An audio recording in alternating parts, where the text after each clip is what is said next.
Now, I want to start off saying this when it comes to this sort of mindset. We're talking about the mindset the most successful people in the world have embraced. Everyone from Walt Disney to Richard Branson to Elton John to James Cameron to Mark Zuckerberg. And here's something that's going to blow your mind.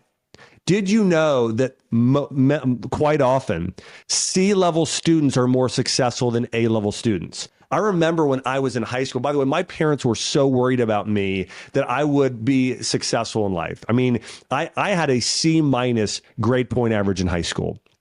And I barely graduated high school. And one of the things as I started getting out, I started realizing that this is true of a lot of the world's most successful people. A lot of them dropped out of high school. Many of them dropped out of college, and many of them were C-level students. And have you heard that before? Have you heard the saying that, the A-level students will oftentimes be working for the C-level students, or getting C's in college and high school stands for CEO. So anyways, all that being said, here's the truth. That's true. That's the reality. When you look at the world's most successful people, many of them were C students. Why is that? I'm going to teach you how to embrace this mindset of Walt Disney and some of the world's most successful people. Now, here's one thing to know is that they have different priorities. Their focus isn't on pleasing others or the authorities. It's all about pursuing their own dreams, and they have a different definition of success. Many A-level students, their mindset is all about, I want to get good grades. I want to get good grades. That way I can please my parents. That way I can look good. And so that's their biggest focus. Often C-level students, they're daydreamers. They're thinking about some lofty goal. They want to go to the moon or to Mars, or they want to write a book, or they get sort of lost in this creative fantasy land. And there are actually some incredible quotes of people saying that your imagination is more important than your IQ. In fact, that was something that Einstein said. Now, he had one of the highest Qs ever, but he also had a high level of imagination and innovation.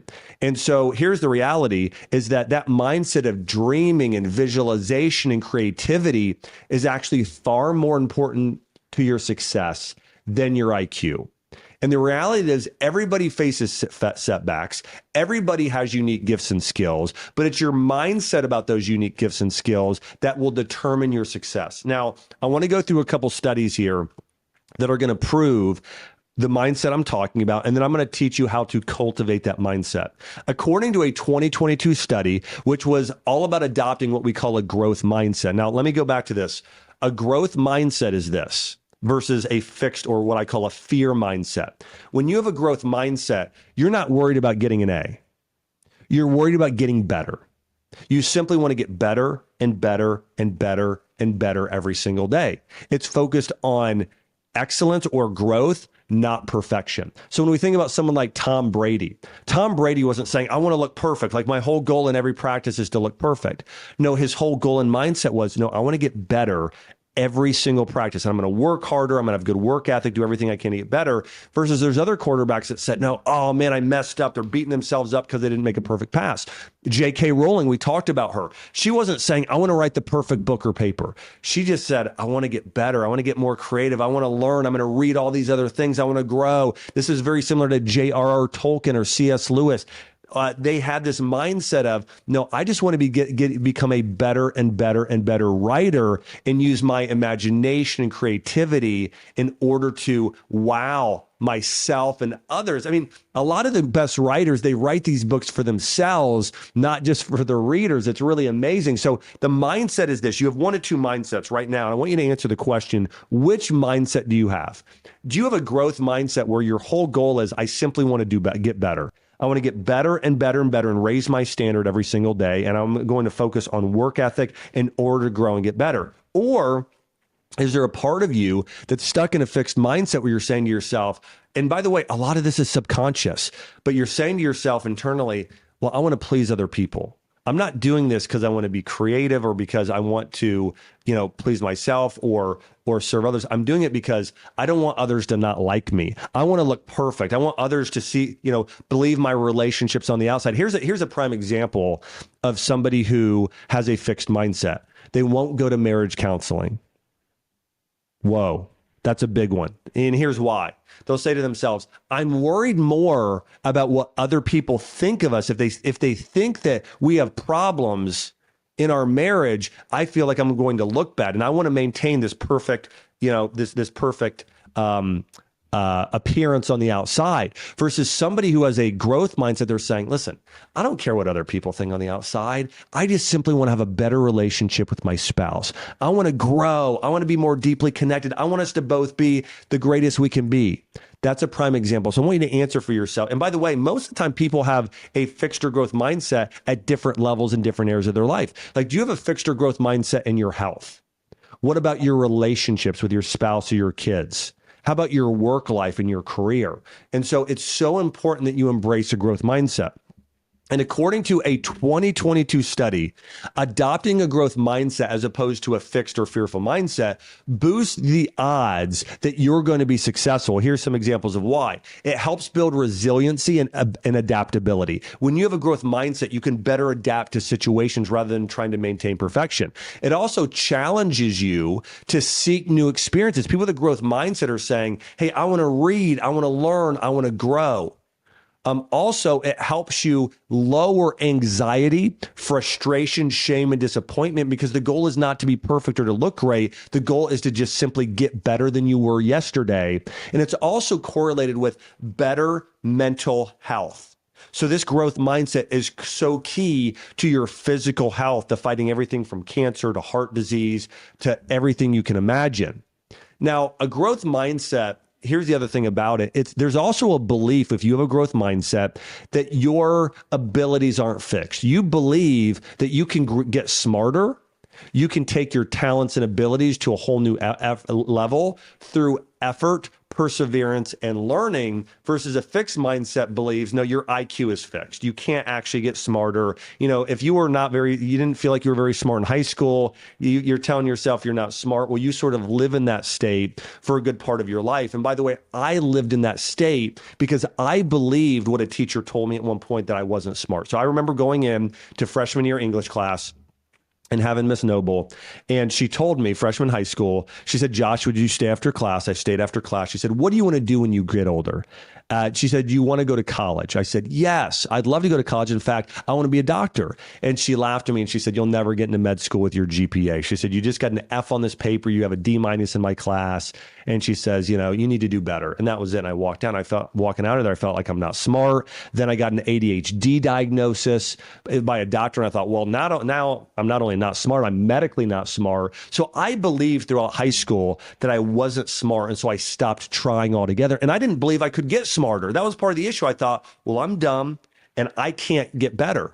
Finally, I had a teacher tell me in college, in order to even get into college, listen to this, in order for me to get into college, they had a new program where if you got above a 3.0 in the classes you took in summer school, they would let you in the university.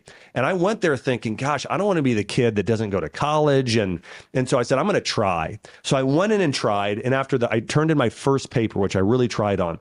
And the teacher, Miss Williams, told me to stay after. I stayed after, and I thought, oh gosh, again, I'm going to fail and I'm going to have to go home. And she said, Josh, she said, I want to let you know, you got the highest grade in the class on this paper. She said, have you ever considered being a writer or an English major? I can tell you're a real talented writer. And I thought, I was laughing internally thinking, no, first off, I haven't thought about it. And this is the first time anyone has ever told me in my life that I might be smart, that I might have potential.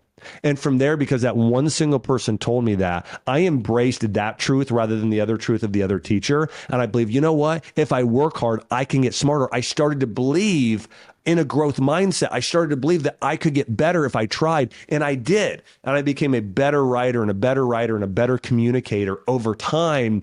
And that's all it takes, is that dedication of that growth mindset. But a lot of us never get ahead, never grow, because we believe that our talents and our IQ and other areas are fixed when they're not.